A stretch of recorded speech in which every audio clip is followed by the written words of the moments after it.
मैं हूं professor doctor Rifat Hashmi, homeopath, acupuncturist और कैम थेरेपिस्ट। आज हम फालिज और उसके होम्योपैथिक इलाज के बारे में जानेंगे। वीडियो शुरू करने से पहले ये बताना जरूरी है कि ये वीडियो होम्योपैथिक डॉक्टर्स और होम्योपैथी के तालिब इल्मों की तालीमी इस्तेदाद को बढ़ाने के लिए रिकॉर्ड की गई है। लिहाजा मरीज या आम लोग इसमें बताई गई अद्वियात का इस्तेमाल बगैर डॉक्टर के मशवरे के ना करें, क्योंकि इससे फायदे की बजाय नुकसान हो सकता है। तो आइए शुरू करते हैं। फालिज का हमला या स्ट्रोक अमूमी तौर पर दो तरह का होता है।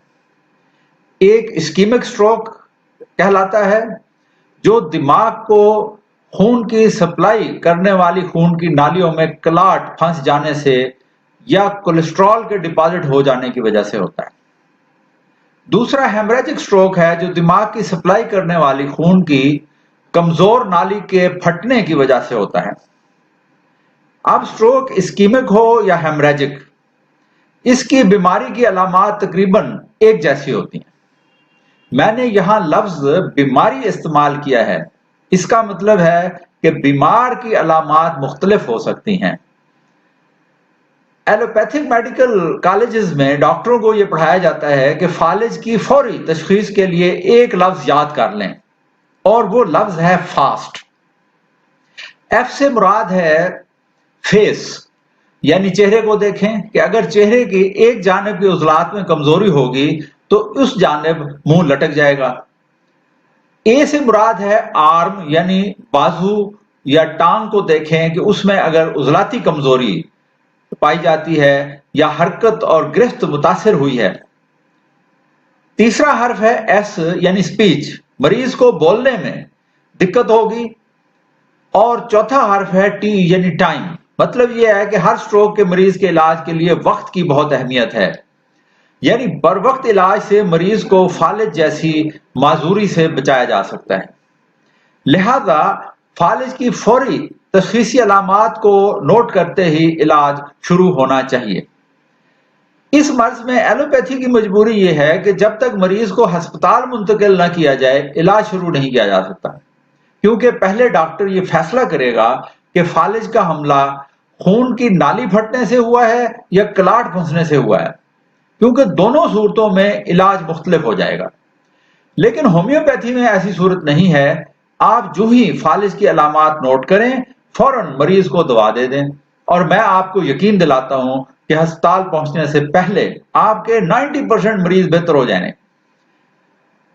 चूंकि हमारे यहाँ होम्योपैथी की सरपरस्ती नहीं है और होम्योपैथिक अस्पताल नहीं है, इसलिए मजबूरन एलोपैथी अस्पतालों का रुख करना पड़ता है ताकि मरीज को मैनेज किया जा सके। होम्योपैथी हो या एलोपैथी, मैनेजमेंट का पार्ट तो दोनों में तकरीबन एक ही होगा, अलबत्ता इलाज मुख्तलिफ होगा। एलोपैथिक डॉक्टर होम्योपैथी सीखें या ना सीखें, लेकिन मैं होम्योपैथिक डॉक्टर साहबान से गुजारिश करूंगा कि वो अपनी साइंस के साथ साथ एलोपैथी मेडिसिन को जरूर पढ़ें। इससे उनको एलोपैथिक मेडिसिन की वीकनेस का पता चलेगा और होम्योपैथी इलाज की स्ट्रेंथ का अंदाजा होगा, और आपका कॉन्फिडेंस लेवल 110% बढ़ जाएगा। मैं एलोपैथी की टेक्स्ट बुक से यह साबित कर सकता हूं कि थ्रोम्बोलिटिक थेरेपी जो दिल के मरीजों को दी जाती है या फालिज के मरीजों को दी जाती है, ये अद्वियात बजाते खुद 20 से 30% टिश्यू को डैमेज कर देती हैं। और जब उनसे पूछा जाता है कि एक ऑलरेडी डैमेज टिश्यू को दवा देकर आप मजीद डैमेज कर रहे हैं, तो उनका जवाब होता है कि 30% टिश्यू को कुर्बान करके या जाया करके हम 70% को बचाने की कोशिश करते हैं, जबकि होम्योपैथी में ऐसा कोई डैमेज काज नहीं होता और फौरन जिस्म अपनी खराबी को दुरुस्त करने की तरफ मुतवज्जे हो जाता है। जिसमें इंसानी जिस तरह खुद अपने डिफेक्ट्स को ठीक करने की सलाहियत रखता है, इससे अच्छा कोई और दूसरा तरीका हो ही नहीं सकता। मैं अभी आपको फालिज के इलाज के अद्वियात भी बताऊंगा, जिससे आपके 90% मरीज यानी पहले ही स्टेज पर शफायाब हो जाएंगे। लेकिन मरीज को अस्पताल ले जाना इसलिए जरूरी है कि खुदा न खास्ता अगर मरीज उन 10% कॉम्प्लिकेटेड केसेस में से है तो उसके इलाज के बारे में फैसला किया जा सकता है। अगर स्कैन करने से एस्टेब्लिश हो जाता है कि फालिज का हमला खून की नाली फटने से हुआ है और खून का बहाव ज्यादा है, तो ये केस मेडिसिन की डोमेन में से वैसे ही बाहर हो जाता है और सर्जन को रेफर कर दिया जाएगा। लेकिन अगर खून कम बहा है तो मरीज का ब्लड प्रेशर जो है वो कम रखकर और मरीज की न्यूट्रिशन वगैरह को मॉनिटर करके मैनेज करके वेट किया जाता है और इंतजार किया जाता है कि बॉडी जो है वो अपना रेस्पॉन्स देने लगे। अब अगर खून की नाली में क्लॉट फंस गया था तो अब मामला जरा पेचीदा होगा, क्योंकि एलोपैथी में इसका वाहिद हल सिर्फ थ्रोम्बोलिटिक थेरेपी देना है।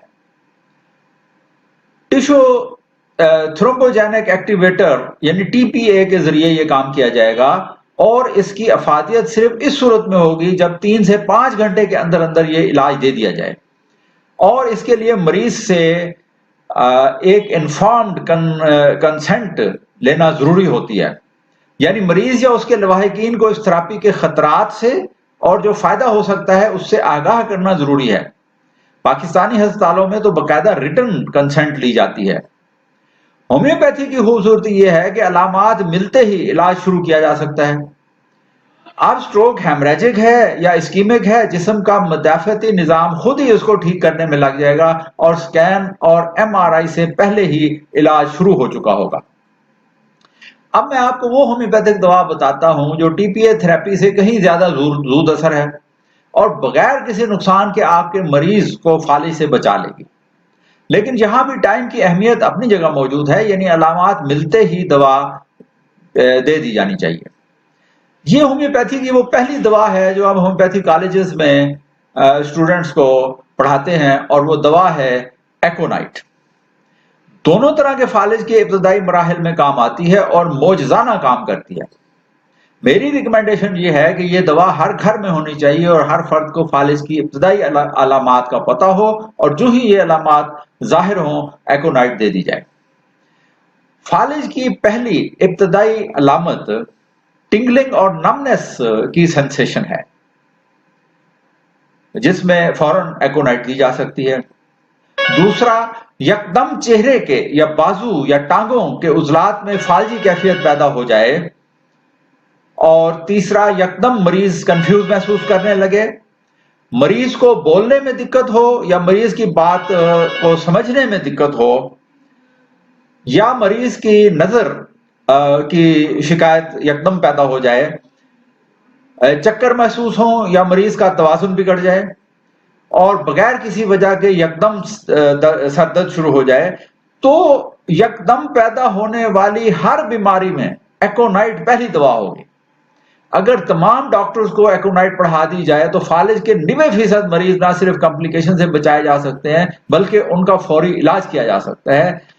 जो होम्योपैथिक डॉक्टर साहबान तजर्बा रखते हैं वो तो मरीज की कंडीशन के मुताबिक पोटेंसी का इंतखाब करें, लेकिन जो लोग तजर्बा नहीं रखते वो 30 ताकत का इस्तेमाल बिला दरेक कर सकते हैं और दवा को रिपीट भी किया जा सकता है। एकोनाइट यानी एक्यूट केसेस में पोटेंसी जो है वैसे भी ज्यादा अहमियत नहीं रखती। ज्यादा अहमियत इस बात की है कि जिस पोटेंसी में भी दवा दस्तयाब है फौरन मरीज को दे दी जाए। अगर बहुत ही इब्तदाई मरहले में जब टिंगलिंग और नमनेस महसूस होने लगे तो फौरन हाई पोटेंसी देने से फालिज का हमला रिवर्स हो जाएगा और मरीज को पता भी नहीं चलेगा कि वो कितनी बड़ी मुसीबत से बच गया है। ये तो इमरजेंसी इलाज की सूरत है, लेकिन होम्योपैथ के पास मरीज आमतौर पर उस वक्त रजू करता है जब फालिज हो जाता है और तमाम तरीका इलाज आजमाने के बाद बाज़ औक़ात महीनों बाद होम्योपैथ से रुजू किया जाता है। एलोपैथी के तो ये बात एस्टेब्लिश है कि नर्व सेल या दिमागी सेल एक मरतबा डैमेज होने के बाद ठीक नहीं हो सकता। जो डैमेज हो गया वो हो गया, लेकिन होम्योपैथी में महीनों बाद आने वाले मरीज भी ठीक किए जा सकते हैं। ऊपर जिस दवा का मैंने जिक्र किया है ये दवा एक्यूट स्टेज की दवा समझी जाती है, लेकिन अगर इस दवा की काजेशन कंफर्म हो तो महीनों बाद देने से भी मरीज को ये ठीक करने की सलाहियत रखती है। मैं आपको उसका एक रेफरेंस देता हूं। डॉक्टर क्लार्क ने अपने डिक्शनरी में एकोनाइट के झेल में लिखा है, but it must not be supposed that the sphere of aconite is limited to acute cases. When the symptoms correspond, it will cure cases of great chronicity, for example, cases of indurated glands.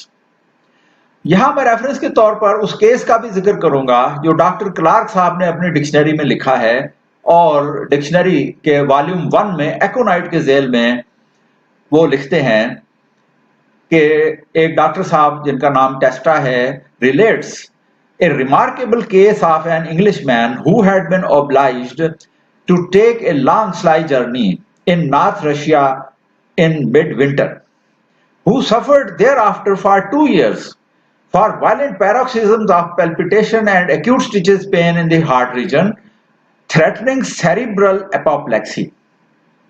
Aneurysm had been diagnosed by leading physicians in England and on the continent. So Teste localized the affection to neurosis or spasm of the pectoralis major muscle and proved his diagnosis by promptly curing it with aconite. तो इस तरह यानी एकोनाइट जो है वो सिर्फ ये नहीं कि एक्यूट केस में इस्तेमाल होगी, अगर उसकी काजेशन मिलती हैं तो क्रॉनिक केसेस में भी एकोनाइट दी जा सकती है, लेकिन जो क्रॉनिक केसेस हैं उनमें फालिज की दूसरी अद्वियात जो है वो इस्तेमाल की जाती हैं। आमतौर पर एकोनाइट जो है वो पहली स्टेज की दवा समझी जाती है। मेरे पास भी ऐसे फालिज के कई केसेस जो है उनकी मिसाल मौजूद है, जो कि कई महीनों के बाद जिन्होंने राब्ता किया और होम्योपैथी इलाज से वो ठीक हो गए और नॉर्मल उनका जो चलना फिरना है वो रेस्टोर हो गया। मैं आपको यहाँ पे एक केस सुनाता हूँ। ये इन दोनों का वाकया है जब अभी कंप्यूटर सॉफ्टवेयर नहीं बने थे, तो मैंने एक बोरेक रिपर्टरी से एक कार्ड रिपर्टरी बनाई थी जिससे हम केस एनालाइज करते थे। अब मेरे पास तो उसकी कोई कॉपी मौजूद नहीं है, मैंने कुछ शागिर्दों में वो कापियां बांटी थी, और अगर कोई मेरा शागिर्द ये वीडियो देख रहा है और उसके पास इस रिपर्टरी की कॉपी मौजूद है तो मैं रिक्वेस्ट करूंगा कि मैं उसको दोबारा खरीदने के लिए तैयार हूं, और उसके एवज मैं आपको अपना जो कंप्यूटर सॉफ्टवेयर मैंने बनाया हुआ है वो भी गिफ्ट करूंगा। बहरहाल किस्सा मुख्तसर ये है कि मैंने मरीज की दवा सीपिया निकाली, और चूंकि सीपिया एक स्लो एक्टिंग दवा है लिहाजा मैंने अपने माजी के तजर्बे की बुनियाद पर मरीज को 3 माह की प्लेसबो दे दी, और तकरीबन 3 माह के बाद मरीज के पैर की उंगलियों में मूवमेंट शुरू हुई और आहिस्ता आहिस्ता बाकी पट्टे जो है वो भी काम करने लग गए, और तकरीबन मजीद 2 महीने के अंदर अंदर मरीज चलने फिरने के काबिल हो गया। इस तमाम अरसे में मरीज को सिर्फ प्लेसबो दी गई। मैं बाज़ औक़ात जब अकेला बैठता हूं तो अपने आप को शाबाश देता हूं कि एक मरतबा एक मरीज को दवा देने के तकरीबन 9 माह तक मैं उसको प्लेसबो देता रहा, ना दवा दोहराई और ना ही तब्दील की। ये मरीज ओसीडी का था। ये एक मौलवी साहब थे जिनको ये वहम था कि उनके हाथ निजस हो गए हैं और वो हर वक्त हाथ धोते रहते थे। तो सिफिलिनम सीएम की एक खुराक दे दी गई और इंतजार शुरू हो गया। 9 माह तक मरीज को प्लेसबो दी जाती रही, और इस यकीन के साथ कि दुरुस्त दवा क्योंकि दे दी गई है और जो हाईएस्ट पोटेंसी मेरे पास अवेलेबल थी उसकी डोज दी गई है। क्योंकि सिफिलिनम एक स्लो एक्टिंग दवा है लिहाजा अब इंतजार के अलावा कोई चारा नहीं है। 9 माह के बाद मरीज ने आकर बताया कि उसने दवा ना खाने का फैसला कर लिया है और वो समझ चुका है कि ये उसका वहम है और अब उसने इस पर काबू पा लिया है। मैं मुस्कुराया और अपने आप को भी शाबाश दी और मरीज को अप्रिशिएट किया कि उसने दुरुस्त फैसला किया है। आजकल तो होम्योपैथी तरक्की माकूस के उरूज पर है। एक दिन में 10 अद्वियात इस्तेमाल करवाने के बाद भी पूछते हैं कि कोई फर्क नहीं पड़ा, अब कौन सी दवा देनी चाहिए। فالج کے ابتدائی مرحلے میں تو ایکونائٹ کو ہی آپ بے دریغ استعمال کر سکتے ہیں، آپ نتائج دیکھ کر حیران رہ جائیں گے۔ ایکونائٹ کے بعد اگر میں کسی دوسری دوا کو رینک کرتا ہوں تو وہ آرنیکا ہے۔ اگر سکین میں یہ معلوم ہو جائے کہ برین ہیمریج ہوا ہے تو آپ بلا تکلف آرنیکا کا استعمال بھی کر سکتے ہیں، لیکن آرنیکا زیادہ تر ہارٹ اٹیک میں استعمال ہوتی ہے اور یہ آپ کو وہی اثر دے گی جو ایلوپیتھی میں اسٹریپٹوکائنیز وغیرہ دیتی ہیں۔ بہرحال فالج کے حوالے سے کم از کم آپ کچھ ادویات جو ہیں ان کو ضرور پڑھ لیں۔ ایکونائٹ اور آرنیکا کے علاوہ رسٹاکس ہے، کاسٹیکم، جیلسیمیم، پلمبم، کالیفاس اور اوپیم۔ میں کسی اور ویڈیو میں فالج کے کرونک جو کیسز ہیں ان کے علاج سے متعلق بھی بتاؤں گا۔ اور آخری ٹپ یہ ہے کہ آپ اپنے آپ میں کانفیڈنس پیدا کریں۔ ہومیوپیتھی علاج کسی بھی دوسرے طریقہ علاج سے بہتر ہے۔ کسی تھراپی سے زیادہ مرعوب ہونے کی ضرورت نہیں ہے، کیونکہ سائنٹیفک ریسرچ کے پیچھے میڈیسن کے سائیڈ ایفیکٹس اور کمزوریوں کو نہیں چھپایا جا سکتا۔ یہاں میں آپ کو ایک انٹرسٹنگ واقعہ سناتا ہوں۔ یہ کافی پرانی بات ہے کہ جب سری لنکا میں انڈیا جو ہے وہ دہشت گردی کرواتا تھا تاملز کے ذریعے، تو سری لنکا اور انڈیا کے جو سفارتی تعلقات تھے اور ان کا بزنس جو تھا وہ متاثر ہوا اس کی وجہ سے۔ اور چونکہ سری لنکا میں زیادہ تر لائف سیونگ ڈرگز جو ہیں وہ انڈیا سے امپورٹ کی جاتی تھیں، تو اس تعلقات کی خرابی کی وجہ سے کچھ عرصے کے لیے انڈیا سے یہ امپورٹ جو ہے وہ بند ہو گئی۔ تو جب تک دوسرے ملکوں سے امپورٹ کھلتی تو اس میں کچھ عرصہ لگ گیا، 4 سے 6 مہینے۔ تو ایک وہاں کے ڈاکٹر نے سوچا کہ چونکہ لائف سیونگ ڈرگز جو ہیں وہ بند ہو گئی ہیں، تو لہٰذا ہاسپٹلز کا ڈیٹا اکٹھا کیا جائے اور دیکھا جائے کہ ظاہر ہے کہ لوگوں کے مرنے کی تعداد میں اضافہ ہو گیا ہوگا۔ تو جب اس نے یہ ڈیٹا اکٹھا کیا تو وہ حیران رہ گیا کہ بجائے ڈیتھ ریٹ بڑھنے کے اس عرصے میں ڈیتھ ریٹ کم ہو گیا۔ تو لہٰذا وہاں کے ڈاکٹرز میں یہ ایک کوسچن مارک بن گیا کہ ایلوپیتھک ادویات جہاں ایک طرف مریضوں کی زندگیاں بچانے کا دعویٰ رکھتی ہیں، وہاں دوسری جانب ان کے نقصانات کو بھی نظر میں رکھنا چاہیے۔ لہذا سائنٹیفک ریسرچ کی آڑ میں فارماسیوٹیکل انڈسٹری جس طرح ڈاکٹرز کے ذہنوں کو ہپناٹائز کر کے انہیں اپنے ادویات بیچنے پر مجبور کر دیتی ہیں، وہ کوئی متاثر ہونے والی چیز نہیں ہے۔ لہذا ہومیوپیتھی ڈاکٹرز کو ان باتوں کا علم ہونا چاہیے کہ ان کی میڈیسن کی سٹرینگز کیا ہے، تاکہ وہ مکمل اعتماد کے ساتھ اپنے مریضوں کا علاج کر سکیں۔